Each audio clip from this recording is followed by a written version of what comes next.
అండి. ఇదిగో వచ్చేసి ఇక్కడ మందార పూలు మొగ్గ అయితే ఉంది, కానీ మందార పూలు అయితే లేవండి. ఇదిగో చామంతి పూలకైతే మొగ్గలు వచ్చినాయి, బాగా చెట్టు నిండా ఉన్నాయి మొగ్గలు. ఇటువైపు అయితే విచ్చినాయి కొన్ని పూలు, ఇక్కడైతే కొన్ని పూలు విచ్చినాయి, చూస్తున్నారా? చిన్న చిన్నగా విచ్చుతున్నాయి ఇప్పుడిప్పుడే. అవి అక్కడ కూడా వెనకాల కూడా ఉన్నాయి, చూస్తున్నారా? కనిపిస్తున్నాయా? ఇదిగో ఇక్కడ కూడా ఉన్నాయి చామంతి పూలు, కాకపోతే బయట వైపుకు ఉన్నాయి, కోస్తే కింద రాలేటట్టు ఉన్నాయి, మళ్ళీ రాలిపోతాయి. మొత్తం విచ్చుకుంటే మాత్రం చెట్టు భలే ఉంటుందండి. వచ్చేసి బయట వైపుకు ఉంది మొగ్గ, మందార మొగ్గ కూడా.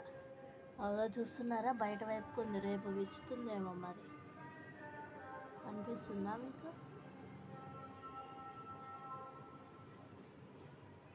ఇదేమో బిల్వపత్రాలు అంతకంతకు పెరిగిపోతున్నాయి ఆకులు, చూడండి. ఇదేమో మందారం. ఇగో ఇవే రాలిపోయి మందారవి వచ్చింది మొక్క, ఇందులోనే ఇంకొకటి.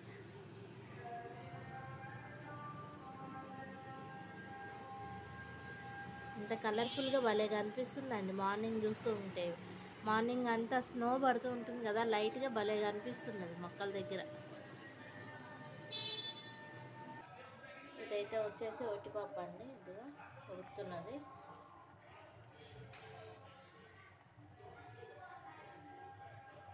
ఇదిగోంటే ఒక 1/2 kg విజయ బటర్ తెప్పించేసి కాచేసి పెట్టుకున్నాను మార్నింగ్.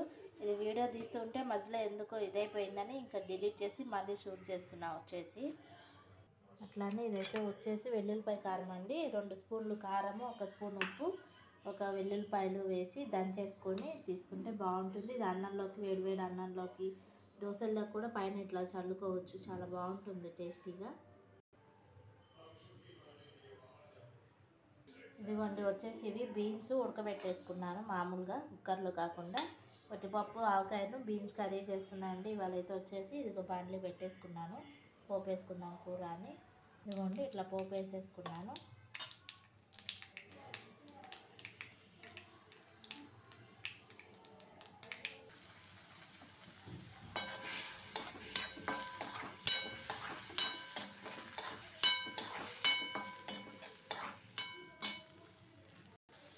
ఇందులో ఆల్రెడీ ఉప్పు వేసానండి, అవి ఉడికించుకునేటప్పుడే. పసుపు వేస్తున్నా, కొంచెం కారం కూడా వేసేసుకున్నాము.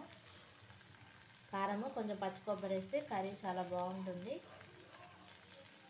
ఇవాళ సండే కాబట్టి లేట్ అయిపోయిందండి. ఎప్పుడు మనకి మార్నింగ్ మండే, ట్యూస్డే, వెనస్డే అయితే వర్కింగ్ డేస్ కాబట్టి మనకి తొందరగా ఫాస్ట్గా ఎర్లీ మార్నింగే లేసం అయిపోతుంది. ఇవాళ సండే అయ్యేసరికి బద్ధకం వచ్చేసింది, అన్ని పనులు లేట్ అయిపోతాయి.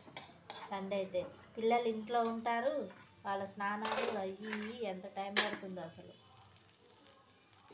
ఇదిగోండి కొబ్బరి ఉంది కదా, ఇది తీసుకొని ఒక ప్లేట్లో పెట్టేసుకొని ఇది మొత్తము నేను తురిమి మూత పెట్టేసుకుంటాను. ఇదిగోండి ఇట్లా తురుముకోవాలి. మనం దీంట్లో అల్లమైనా తురుముకోవచ్చు, చాలా బాగుంటుంది. డైరెక్ట్ నేను ఇంకా ఇది కూరలోనే తురిమేస్తున్నా, మీకు తెలియాలని దీంతో ఇట్లా తురుముతో చూపిస్తున్నాను.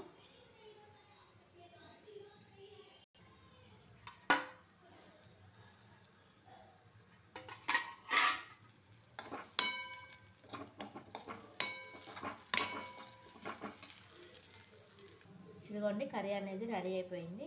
స్టవ్ ఆఫ్ చేసేసుకొని మూత పెట్టేసుకుంటున్నా.